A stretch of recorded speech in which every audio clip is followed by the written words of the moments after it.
talking about the brave new world of social media. So has social media changed the way businesses have to market themselves, or is it basically just the same as it's always been, but now it's on Twitter and Facebook as well as everywhere else? So this time I'm going to start at the other end. So Sarah, what are your thoughts? Maybe, specifically, how is the NHS using it, and has it changed the way that hospitals market themselves in a sense to customers or patients? I think, to use Dave's analogy of the pub, in my mind, I think Twitter in particular is a very noisy pub. So I think it's horses for courses. So I think the great thing for small businesses is it's like having a little box. Someone famous said this, but I can't remember who it was. It's like having a box on your desk that is constantly telling you what your customers think about you.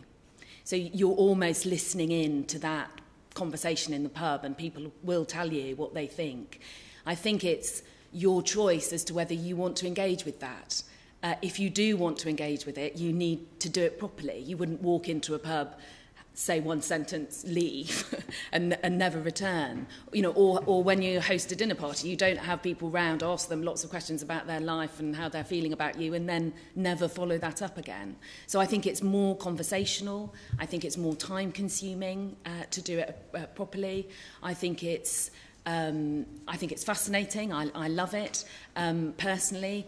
Do we use it for the NHS? Not particularly. There's Sexual Health Clinic in the centre of town, uses it a lot. Because obviously that's a service that is mainly accessed by young people who want to be anonymous, so it's very, very acceptable for that, and useful and valuable, and we found that to be very worthwhile. We used it recently in conjunction with BBC Radio Bristol, who broadcast from the hospital over 24 hours, and we used that to talk about what we were doing and give a kind of window on the world of this kind of complex 9,000 employee thing that is UH Bristol and all the hospitals we run.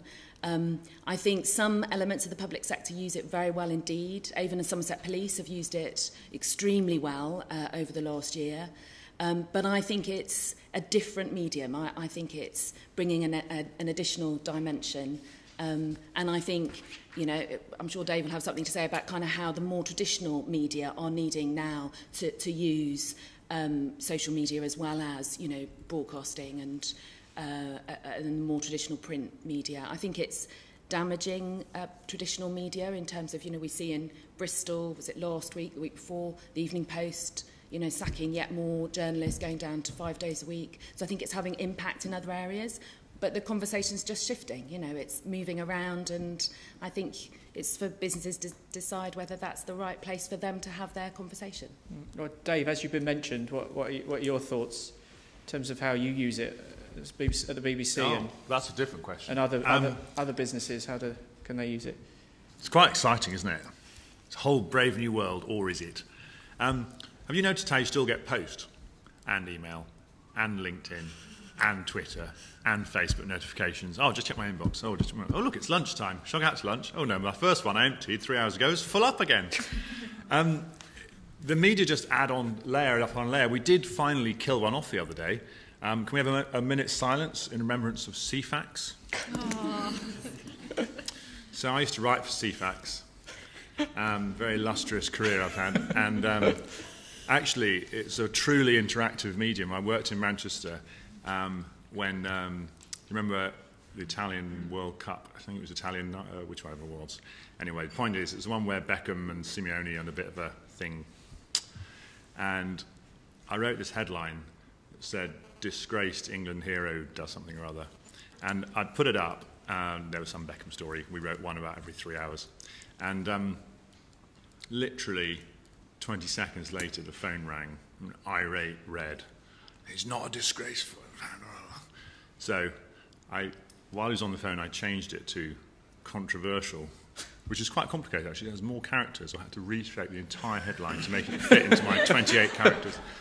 And he was really impressed. So all media can be interactive. And it kind of reminded me of something we don't really do in broadcasting, which is actually a conversation. And I was talking to an actual fan, and it really mattered to him. And I think that is the biggest divide in the media is between broadcasting and conversations.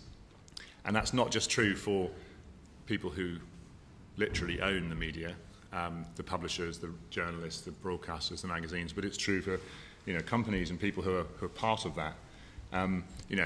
People come to me because they want to get a story on TV because they want to broadcast, but they don't really necessarily, it's not like even being here at an event at the Watershed. You can't see the whites of people's eyes. You just kind of bung it out there and kind of hope, whereas you do stuff particularly on Twitter, and it's like that.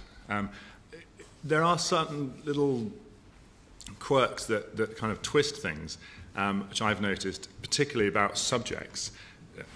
In broadcasting, and particularly in business journalism, Twitter and the internet is particularly effective with a very focused subject. In my case, the best example of this is aerospace, because aerospace is a particular word spelt in a particular way. Everyone knows what it is, and certain people absolutely love planes. And if I do a story on Airbus, has something to do with some new plane, there's about 350,000 people who watch it on Points West. If I put it on the internet, on the BBC Business News website, that goes pretty global. You get feeds and stuff like that, and we now routinely get maybe 1 million people reading that. I tweeted very exciting, the first UK sighting of the A400M, which I'm sure you all cheered when you heard. But that was retweeted, and the guys in London who crunch the numbers reckon that 4 million people read that tweet around the world and saw the picture of it. So which is the story? The 300,000 people who are doing the Points West live from a sat truck that the office was excited by?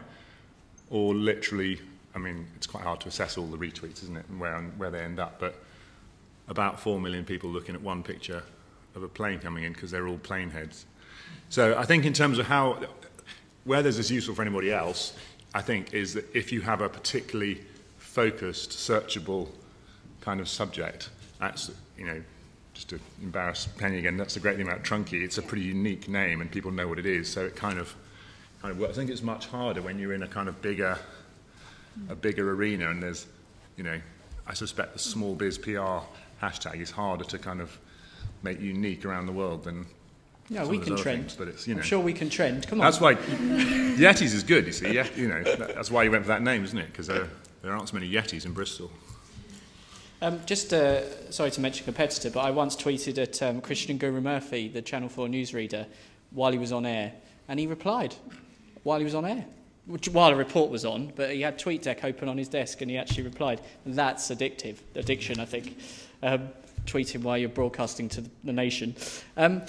Sharon, what about social media and Confused? How has it affected the way that you market? And I suppose because you've got such a massive customer base, they can now come at you rather than call a number and be put through. Yeah, I know. I think it's amazing. Honestly, if two ways of looking at it. For smaller businesses, it's a free way of marketing, it's free, like you're in control of it. If that's the first thing you did, then brilliant. But it is very time consuming if you want to do it properly. And you also need to choose the tone of voice that you're going to have for your customers, because that's important, because that is your brand, and that's, that's you presenting yourself to people. For AskConfused.com, everyone uses that as everyday language. So we have Confused.com, going through the tweets all the time. It's people are just talking, saying they're confused, and how many of them relate to us. But I don't know, I just think it's just really good. An example of what we did recently is we did a traditional press release going to PF mainstream papers about driving in heels and how it's potentially quite dangerous. Some people like that. Some women were like, "What? I'm driving heels all the time. It's rubbish," But contentious is, just try things out. It did really well with the mainstream press. So we thought, right, we'll have another bite of the cherry at this. Obviously, that we used an agency to do that. No, we didn't use an agency for that. We did that internally. I tell a lie. So I used one of the members of my team. He's a video producer. A few weeks later to have a second bite of the cherry, as I said. And we did a video, just it was 53 seconds. We just had a girl walking down the street, had her legs out, very attractive, getting in a car, but she just stalled the car.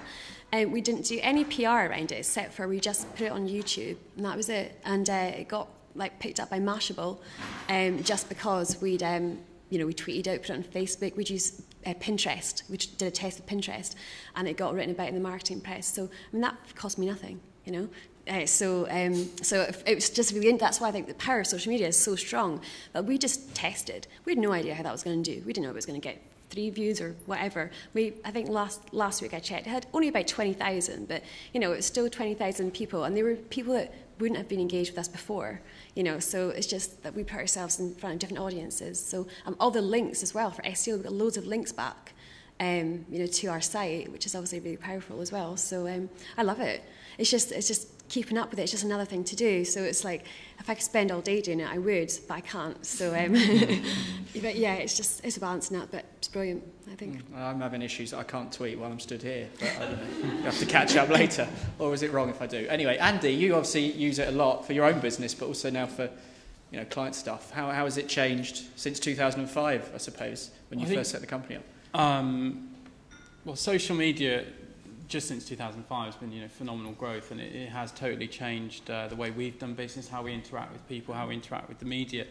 But I think in terms of, you know, how it's changed businesses and their marketing and bringing that back to small businesses, you know, yes, it has changed the way that small businesses have to market themselves, but to some degree, some of them do it, you know, out of blind panic that they're not on there, and I think that's the difficulty. You've got amazing brands like Confused that are really the benchmark in terms of they have a marketing strategy, they know what they're going to do, whereas a lot of small businesses fall into the trap of, you know, hearing from a bloke down the pub how he's got 10 extra unique visitors from Twitter, and so he goes out and you know, does some stuff himself. It's shocking, and he ends up getting criticised for it, which is some of the brands that we work with, smaller brands, are where they've gone and done that. They've maybe shot a film of themselves talking about their company, but it looks like a 2-year-old's done it, and you know, they're getting a lot of negative criticism on the social media platforms. That then starts showing up in Google and has a negative connotation with their brand. So I think for us, it's trying to communicate that you have to have a plan behind it. You can't just keep dipping in and out. You have to make it constant and you know, and react to people. And it's understanding at the outset whether you can actually have the resources in place to service that. You know, because you will end up with it being, you know, a customer services channel, to be frank, at the end of it. Helen, you sort of, you know, you're quite a new business, so you launched in the middle of all this Twitter thing. So how was it from the start? Was it's going to be part of our strategy, or did it not really? Yeah, I think the challenge, I guess, with any startup business is the brand, and kind of knowing your brand extremely well. And obviously, when your brand doesn't exist, you can't know something that doesn't exist, so you have to create it. And we started out with a completely different name to Rocktails, and just as we were kind of like creating our product, we had to go right back to product development. And we had a strategy just to keep our friends and family updated with what we were doing. But we made some even when we had the Rocktails brand and we had all our kind of visual stuff, and we definitely made some mistakes at the start, kind of like not being very brand aligned. Our voice wasn't particularly cohesive and stuff like that, but we're working on that, and I think that's a really key point, knowing what you're doing and kind of creating a strategy. But it doesn't have to be a massive, like, kind of all-encompassing strategy. You just have to kind of know what you're talking about, and it's very difficult sometimes to do that without making a few mistakes, and it's fine to make a few mistakes because it'll disappear because there's so much other information and noise on the internet. And so I think that's one thing that's really key. For us as well, we started out with a professional account, and we used a lot of it a little bit personally, and I think it's very, very key for small businesses to separate that. Like, I'm tweeting today from my own account. I'm not tweeting. My customers who drink cocktails don't give a shit if I'm at a PR event or anything like that. They want to know about cocktails, they want to know about fashion, they want to know about cool stuff like that. They might not really care about this today. So I think it's really key for small businesses to separate that, and we see it all the time. Some of our friends are like other business owners who use their company accounts to tweet like, oh, had a great night last night, it was really good. That's nothing to do with your company and not brand aligned. So that's a really key point. And I think the best thing, I guess, about social media in terms of like changing the way businesses market themselves is that you can do, I don't know if there's any other medium maybe, that you can do both B2C and B2B. So you're talking to your consumers as well as talking to other businesses. We've done loads and loads of business through Twitter, and it's a really good way of finding other suppliers, other clients, other kind of business-to-business streams. But you have to be really careful because obviously your consumers are on that as well. And again, that's a key thing about like not mixing personal and professional. Like, you can get a date on Twitter if you want, but that's obviously a personal thing. You got to separate it. And I think in terms of what Sharon was saying about the kind of viral nature of things, it's so impossible to know what will go viral, and we've seen it before. Some random thing that you just retweet, and there's some guy who proposed to his girlfriend on the tube, and there was this whole big song about it, and we retweeted that, and we got like thousands of hits on our website because we put it on a blog. And there's other stuff that we spend weeks doing and you don't get very much from, so it's just... But then what? Once they'd come to you because that was cool, do you know if they'd then stuck around because it fitted with you? Yeah, because they can... it's kind of like it? Girls, like nice proposal, oh, I wish my boyfriend would do that kind of thing. So we it's very much in line with our brand and with our consumers, so it worked for us, and obviously our consumers kind of picked it up quite quickly. But it's just impossible to know, and it's just about testing it and just doing random things and seeing what works. So it's high heels and proposing a key to success. Yeah, totally. Remember that. Banks is good too. I read a really dull story about Bristol Airport renaming itself. Bristol International Airport became Bristol Airport. And they preceded it with, if it's possible to overdo the PR, an amazing amount of PR, that there was some amazing announcement coming out at Bristol Airport. And I knew quite a lot of people, and I kind of gradually tweaked the day before that, in fact, the amazing announcement was going to be they're going to drop the word international, not that there's going to be direct flights to Tokyo. And anyway, so we wrote it up for the internet, and I used the headline, Banksy International, ? A new name for Bristol Airport. And then the story was, a new name would be real for Bristol Airport today. I suspect we annoyed a lot of people because it got vastly more hits than it should have done. Because, of course, it came up it was around the time of the exhibition as well, it was about a year ago. And, you know, it did work in terms of getting people to read the story, but whether they felt a little bit cheated. I imagine that will have ranked for their name as well, so people typing in, you know, Bristol Airport change will have found your article. So, you know, maybe 20% of overseas visitors now actually think that it's called the Banksy Airport. Confused.com. Nice. Some brand. Laura, your agency has been set up because of this social media stuff. Yeah. So why do you think, or how has it changed? Well, I think the agency being kind of the department of 10 Yetis that handles social, there being a department shows how much it's needed and can be an opportunity for small businesses. I think what I find really extraordinary about social media is the impact a really small business can have, and it's kind of a chance for a business with, say, 5 or 6 people to go and play with the big boys and make as much impact as, say, someone like Dove or Pepsi or anyone like that could make online, because it's only as good as your idea, really, isn't it? And if you've got an extraordinary idea and you've sat down and you've taken the time, and although there is that element of, unfortunately, there's no formula for something going viral yet, if you keep trying, eventually you will get something that gets picked up. And kind of with that proposal thing, that extraordinary moment where suddenly your website's getting thousands of hits because something is spreading and how quickly it can happen. And the long-term benefits of that as well, because then these people will start following you or like you on Facebook or whatever platform you're using for that particular campaign. And then you've got them and you can speak to them all the time, which is great. And the agency, but also for people looking to do it in-house, I think an important thing to think about is resource, because I think even now, and I was kind of hoping it would start to change by this point, people are only just bringing in social media execs, people to manage the social media, people to oversee the strategy, and considering the time and money spent on doing social media for their business. A lot of the time it's been bolted on as an addition to somebody's job. So the marketing manager, oh, Lucy can handle social as well. But actually it's a job in its own right, and just making sure that you give it the time it deserves, because although it's free, it's important you spend time on it, and maybe even considering advertising on things like Facebook and the boost that could give to a campaign. So if you were going to spend £1,000 on an advert in a local magazine, what could you do with the time to make that advert and that money on Facebook if you've got a really good idea? So I think kind of adjusting resources within small businesses is going to be a really big thing over the next couple of years, and we're seeing that now with the huge number of social jobs that are popping up everywhere, and the desperation for experience as well. People really want people who are experienced and know how to do social campaigns, but that's very difficult in an industry that's only really existed for 5 years. So that's actually what we're hiring for, is an online marketing person. Like that's they're going to be their job title, because there's just so much that you can do, and in terms of like value added and return on investment, it's just really valuable. So that's actually what we're recruiting for, instead of just like a marketing person. It's an online marketing person. If anyone's looking for a job, yeah. There you go. Are there any numbers yet on how much actual money social marketing actually makes? the big return on investment question. It's very difficult, as with all marketing, to say this is how much money that's made.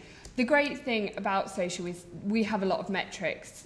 We have software we use in-house. You know, you were saying, like, with measuring the impact you have on people. Hits, yeah, so we can, first of all, measure how many people we're speaking to, so how many people are in the room. And then if we're, say, working with a client where there are links involved, we can track where they go. So if they're linking through, there comes a point where we have to hand that person to the client and say, it's up to you what you do with them there. So say we're getting them to the website, but they're dropping off. Well, that's then really what they do with them. We got them there, and that was our job. What are you going to do with them then to convert them into either buying or whatever it is you're aiming to do?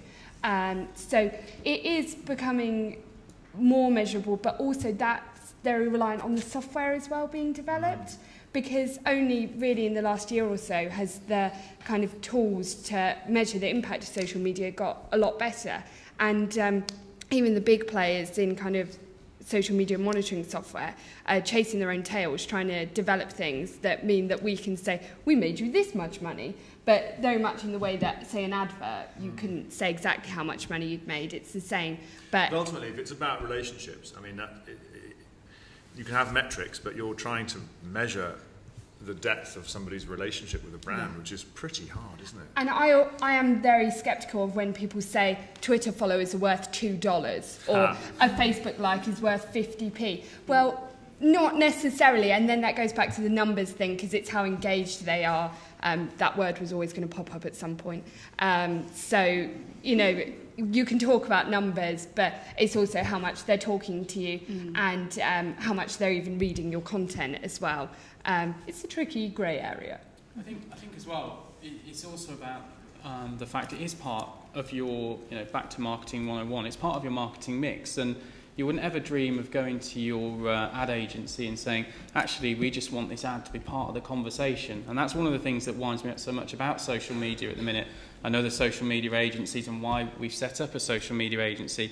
You know, the conversation's great and it's brilliant to have that, but we shouldn't be scared of talking about the return on investment that comes from social media. You wouldn't, as I say, you wouldn't ever dream of doing that to your ad agency. You know, there's no way that we should, you know, we should, as a social media agency, sort of fall into that bracket either. You know, you need to deliver that, and you know, we've built our own in-house tools to show with e-commerce sites, you know, which Facebook status has delivered a sale.